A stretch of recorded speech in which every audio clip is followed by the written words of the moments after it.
In this video, I will show you how to activate the dark mode in your Facebook Messenger.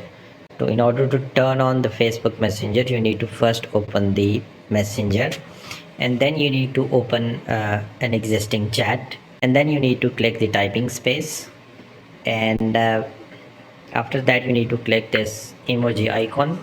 In that you will have three subcategories: stickers, gifs, and emojis. You need to click the emojis, and in the emojis you need to go in the section of animals. Within the animal section, once you will come down, you will see this crescent moon symbol or emoji.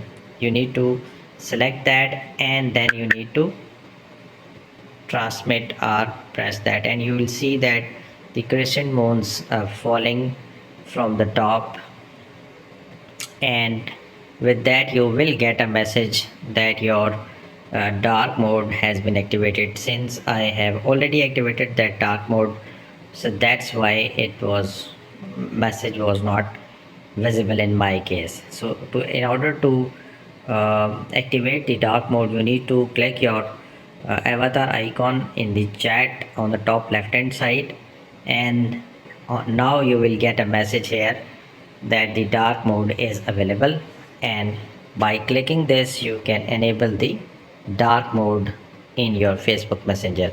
So that's how you get the Facebook Messenger dark mode. If you like this video, hit the like button, share and subscribe.